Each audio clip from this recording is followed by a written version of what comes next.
Hello, my name is Yashis from Robotics Network, and on this episode of FTC FUNalysis, we're going to be exploring the deep strategy used in what I think is one of the season's highest scoring matches, with a score of 317 to 315 points at the Washington Capek Super Qualifier. From artifact starvation to taking advantage of penalties, this match has it all. Let's see it on this episode of FUNalysis. This video on fun is brought to you by our viewers, supporters, members, and also in partnership with the following. DECODE Robotics is inspiring teams to build better robots with their new array of FTC team options. Check out their updated bevel gears and Maverick hex shaft motors, Planetary gearbox options, and 6mm hex components and shafts for extreme power transmission. Go to studicode.com/robots to learn more and apply for discounts. True competitors know that every second counts. That's why Kettering University challenges you to dive in right away as a first-year student. Participating in robotics programs helps Kettering students secure a valuable co-op. Whatever your interests, Kettering gives you more space to work faster and win faster. Learn more at kettering.edu/first. Let's take a look at the scene and the story that we have going into this match.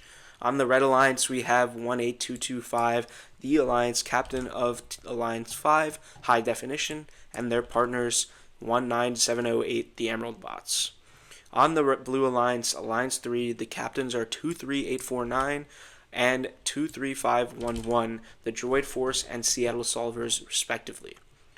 The Blue Alliance are the team that made it through the lower bracket, meaning that they had lost one match, but in playoff match 10, they managed to eke out against the Red Alliance, forcing a tiebreaker. So this playoff match 11, it's do or die for both of these teams. Whoever wins will win the Capek Super Qualifier. Now let's go into the autonomous routine for both of these alliances. As the match starts, we see 18225 and their partner 19708 immediately go from their starting locations to where they want to score for their autonomous routine. We also see the same happening with 23501 Seattle Solvers. One thing to note is 23849, the Droid Force, are not moving. They can score from their starting location, which is more efficient for them, making them so that they don't have to move during the initial phases of autonomous. As the teams start to score, we'll see robots try and make their first cycle attempts. We see 18225 go for this middle spike mark of 3 artifacts, and 19708 go for the lower spike mark, as well as 23849. However, one difference is 23511 is going to go for the top spike mark instead and immediately open the gate, allowing these balls to flow down and target 23849's dual intake. So 23849 just has to go sideways and intake the balls that 23511 is letting out of the gate early in the autonomous period. Now, one thing to note, as 18225 scores their next 3 balls, they are now going to perform gate cycles, allowing them to efficiently intake into the robot without having to move quite as much in between cycles and having the artifacts directly funnel into their robot. This is in contrast to what we see Seattle Solvers do, who are instead relying on just funneling the balls down into the secret tunnel and not into their robot.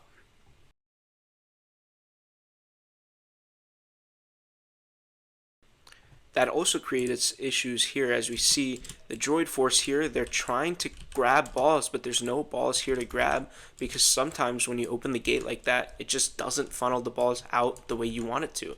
They come to a rest all in a big clump here, which causes them to lose out on some artifacts in the autonomous period.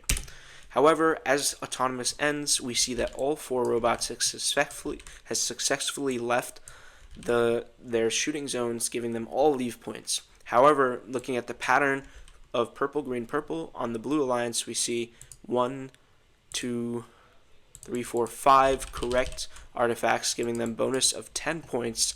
And on the Red Alliance, we see 1, 2, 3, just 4 correct artifacts, giving an advantage of 2 points to the Blue Alliance going into teleop.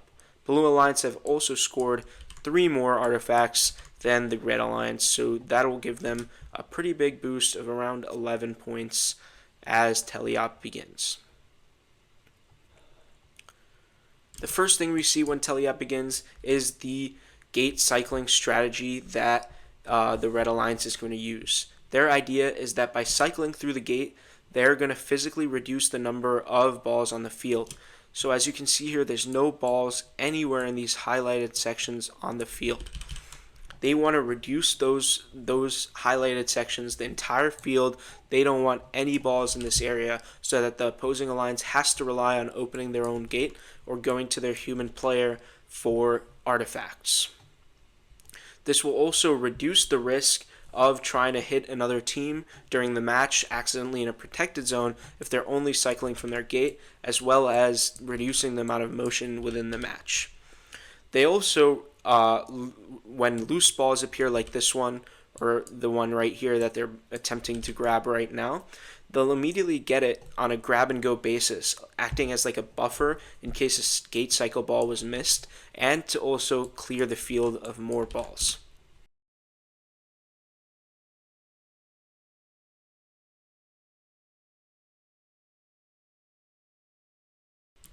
One thing we'll also notice is that 19708, they're grabbing their balls from the human player zone and scoring it in the far goal. But right here, they are getting attacked or sort of defended against by the droid force, which causes them to pivot to, instead of attempting far cycles in the far area, they're going to transition to scoring in this corner of the closed zone, causing a dual closed zone score system in the match. This allows them to intake directly from this loading zone and score in the closed zone with sort of back against the wall stance, where in this big of an area it's not really easy to do any defense, so it's hard for their alignment to be disruptive throughout the match. As we can see, they come here now to score. This positioning also blocked droid force from accessing the secret tunnel and loading zone on both sides of the field at different points in time, really causing them confusion and not really allowing them easy access to both sides of their intake, as they have a dual intake. As we see the match continue to move on, we notice that on high definition, they have a true two drive coach system, which they say is to benefit their strategy. Instead of having two drivers and one coach, they have one driver focused on doing nothing but scoring and moving to the next scoring elements. And then they have two coaches, the micromanager and the macromanager. The micromanager focuses exclusively on the immediate surroundings of the driver. Like here, he's telling the driver to go to this green artifact or go to this purple artifact and score, calling out different ball locations and timing on when to score, when to go to the gate and open it. The macromanager is focused on the big picture, like in this scenario. Droid forces here in the loading zone, don't go there for now, otherwise you're going to get penalties. As well as tracking the overall score of the match on their television over here at the beginning, and the time on the score and the time left in the match, so that they know how many more cycles approximately that they can get. This dual perspectives allows them to make real-time calls and not have one member focus on too many different aspects of the game as once, which allows them to cycle and score efficiently. And at this point, they do have more balls scored than the Blue Alliance, despite the deficit going out of autonomous. All this time, we still see that 19708 is continuing their close cycle strategy to avoid this smaller shooting area and avoiding the droid force. And now let's skip a little bit to the endgame. As the last 20 seconds begin, the two coach system of high definition is going to come into effect again. They know how much time they have and how much time they need to score, and with one coach focusing on the different balls in the vicinity and one focusing on the amount of time left, they make this decision to score one more set of cycles with only 3 seconds left, which is enough time for them to do a partial park, which is all they can do. But this extra cycle of two balls is going to be a difference maker in this game, as we see that Blue Alliance has 87 and Red Alliance has 89. We also noticed that the Red Alliance member 19708 Emerald bots, they are lifting their robot off the ground to achieve this to achieve the full park, giving them a full park and a partial park, which is crucial points for this stage of the game. At the end, they have a full park and a partial park with no time left on the clock. Let's go back and take a look at the Blue Alliance strategy throughout the teleop period. Immediately when teleop starts, Blue Alliance's idea is they want the Droid Force to target the Emerald bots, to do as much defense on them as possible, because they wanted to prevent scoring. They wanted to do a prevent scoring strategy, which is like a term used in football or like basketball. Prevent score. They want to focus on their own. Some people focus on their own offense, but prevent score focuses on defense and focuses on the element of preventing the other team to score and relying on their own offense to do what it needs to take. However, we saw that the Emerald bots decided to pivot to scoring from the close zone, so that was not a strategy they were easily able to do. Instead, they still split up both of their responsibilities, having the Droid Force score from the far zone and Seattle Solvers score from the close zone, but they also forced Emerald bots to do longer cycles that they wanted them to do. So instead of doing cycles from here to here, the Emerald bots had to do slightly longer cycles from there to there, which, although the raw time values for scoring were faster for the Red Alliance, it caused them to score slower than they wanted to. Furthermore, the dual intake capability of the Droid Force allows them to score easily from the far zone. When they're in locations like this, they don't need to go over here to score, go over here to score. They can simply go left or right and intake without having to turn the bot at all, and then go back to the original scoring location, which increased the amount of cycle time that they had and the amount of cycles that they were able to contribute during the match.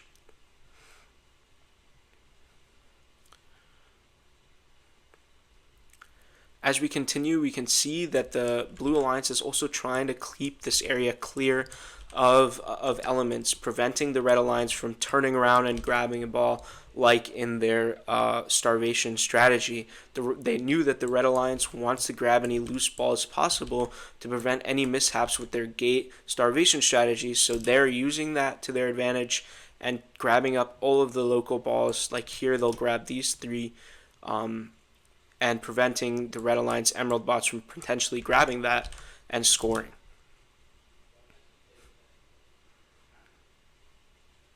As the match continues, we see 2384 grabbing different balls and artifacts, and we'll also see a key moment going into this and how they won and the strategy that they implement with penalties.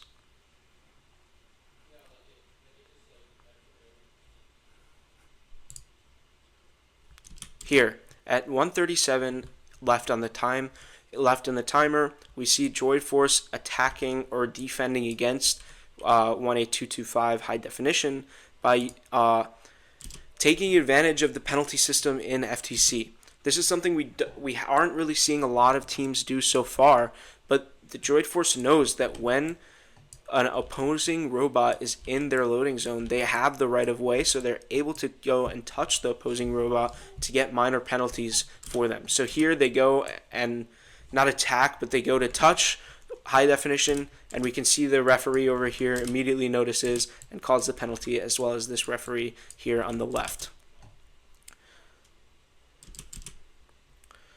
So by having access and having the knowledge of the different penalties that are associated with protected zones like the secret tunnel or the gate zone in the game, it gives them a better strategy that while Droid Force continues to score along this bottom path, they have the ability to go and divert opponents into the secret tunnel or the loading zones as required in the match, which we'll see later on as we approach Endgame as well.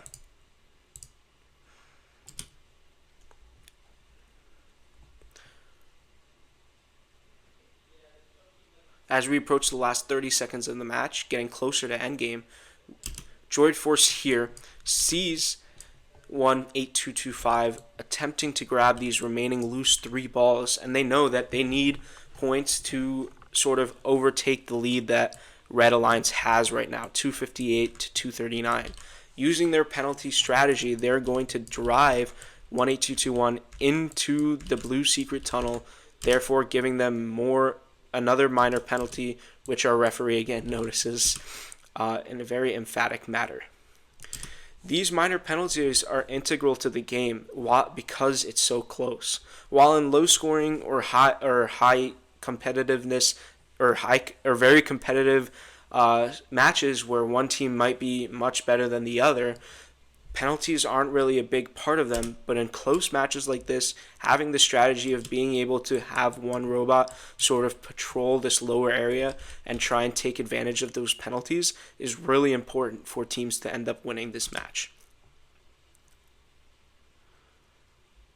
And then moving quickly, we're in the endgame phase now, and we're going to have Seattle Solvers come in for a full park, and 2, 3, 8, 4, 9, the Droid Force go for their partial park, trying to equal the amount of parking points assigned to both teams. And as the match finishes, we can count the amount of mosaic points that they have. We have 1, 2, 3, 4, 5, 6 for the Red Alliance, which gives them an extra 12 bonus points, and 1, 2, 3, 4 for the Blue Alliance, only giving them 8 extra points, giving the Red Alliance what will probably be a pretty healthy lead into the preliminary evaluation of the match scores. Let's take a look at the final result of the match. As we can see, the Blue Alliance wins, which is Seattle Solvers and the Droid Force, by a score of just 2 points in what is a 632 point match, which is one of the highest I've seen. I think it's the highest of the season, but someone can correct me in the comments if that's wrong. But 632 points with just 15 foul points is insane. And taking a look again at those foul points, that is what decides the match. So those 2 times where the Droid Force contacted 18225 caused 10 points, and then there's also one other penalty that the Red Alliance committed. That's why Blue won. If the Red Alliance was a little more careful, or the Droid Force didn't have that strategy of protecting along the bottom edge, those fouls probably would not have happened, and we would have seen Red win of a score of 315 to 302 instead of 317 winning against 315. Thank you for watching this episode of FTC FUNalysis, and I hope you enjoyed seeing the different strategies come into play in this very high-scoring match in Washington. Let us know in the comments what you think of these strategies and any strategies that you think are going to come into play later on the season as we get closer to regional championships and the world championships, and how the higher level match play are going to affect them. Be sure to subscribe so you can get the latest update on Fun Robotics Network content as well as new FTC FUNalysis videos, and be sure to like and comment as well. Thank you, and this is Yashis signing off. Thanks for watching. Don't forget to like, subscribe, and click the bell to stay up to date on future fun videos. True competitors know that every second counts. That's why Kettering University challenges you to dive in right away as a first-year student. Participating in robotics programs helps Kettering students secure a valuable co-op. Whatever your interests, Kettering gives you more space to work faster and win faster. Learn more at kettering.edu/first.